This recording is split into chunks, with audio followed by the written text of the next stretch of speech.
Have you ever felt like you needed a break from the chaos of daily life? A beach vacation sounds perfect. Taking a break from work, the stress, the anxiety. Take a step back and relax. You probably feel that taking a vacation would give you some peace of mind. But maybe another part of your mind is thinking that you would spend money and you have to work harder to pay for the trip and it would take away funds from other things. Inside your head, there might be a debate going on. One side yearns for relaxation, reminding you of life's brevity and the importance of experiences.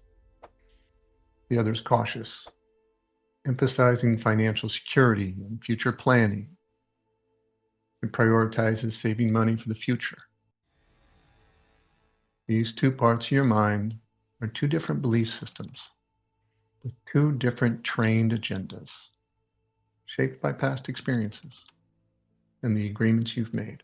Each separate belief system forms a narrative of thoughts and makes a case in your mind. Depending on how strong these belief systems are and how much emotional investment they were created with, determines how loud, abusive, excited, or judgmental, or fearful, or forceful they can be.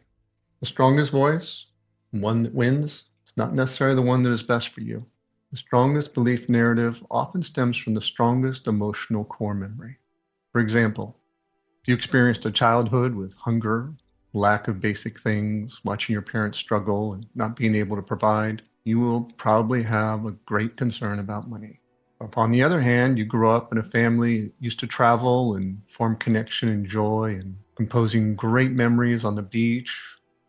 In your unconscious mind, you will find it worth the money to sacrifice.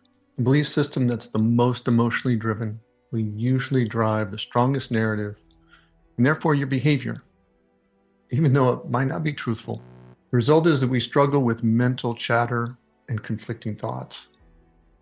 We can make decisions that are not good for ourselves or others. When I started teaching about changing belief systems, I had fearful and doubtful thoughts about what people would think of me and whether I would be any good. There's a voice in my head telling me that I was terrible and that everybody could see it. And I was sharing with people. At the same time, I had awareness of this narrating voice criticizing me, telling me what other people were thinking of me, and it wasn't good. But I did something different. After the class, I got home. I put on my own set of tools to work on the chatter in my head. I started identifying and organizing the belief system at the source of these negative thoughts. This is the same system that I share in the self-mastery course for changing beliefs. The core belief that I identified at the source of these thoughts was the expectation to solve anyone's problem, anyone's emotional issue in one session, 60 to 90 minutes. A ridiculous expectation. It was through this inventory that I could see this completely false assumption with such clarity that the whole story lost validity and fell apart. All of a sudden, that voice was criticizing me. All its power collapsed. The system of organizing your thoughts and the various voices in your head in a clarifying way and seeing the false beliefs at the source has been so vital to completely changing myself, my life, and the lives of my clients. Such an essential skill in transforming your mind and emotion and behavior that has been a core focus of my life to share it with others. Spiritual traditions around the world have focused on alleviating suffering. I have known about various approaches in dealing with the different voices in the mind and the emotions. They've known it for hundreds and sometimes thousands of years. And these various spiritual traditions have developed some very effective practices to work with them and change them. Self-awareness is a key, conscious self-awareness. There's a difference between what you as consciousness would describe yourself as and what the beliefs generating thoughts in your mind would describe yourself as. Let's clarify something important. Having a lot of inner dialogue, conflicting thoughts, and running commentaries doesn't mean something is wrong with you. Everyone has thoughts we would describe as wild or negative or disturbing to some degree. What really matters is your relationship to those thoughts. What makes a difference is that you are being conscious and aware. From that point of view, your response to those thoughts will be very different. For instance, do those thoughts make up a story and just take you for a ride wherever they go, usually into drama and emotion? Or do you observe your thoughts? You usually accept them as true, even when they might not be? Or you have awareness and personal power to not believe them, be skeptical of them? These aspects will determine very different directions you can go and the outcome you can have with your thoughts, emotions, and behaviors. And these three things are skills you can develop and make stronger. Let's say a thought pops in your head about crashing your car. I know this one from personal experience. I used to have a recurring thought that I would turn the steering wheel and crash my car. And I would have a fear when that thought occurred in my mind to doing that.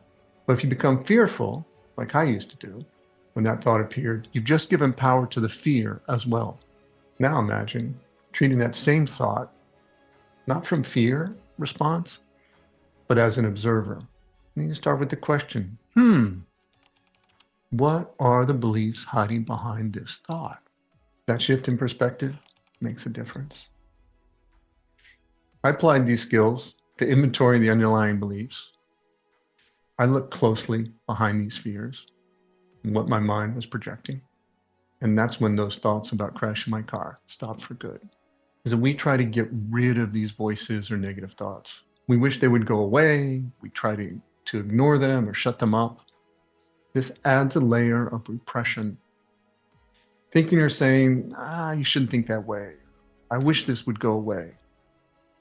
Adds a layer of rejection thinking. It makes it more challenging to get to the beliefs that are causing them.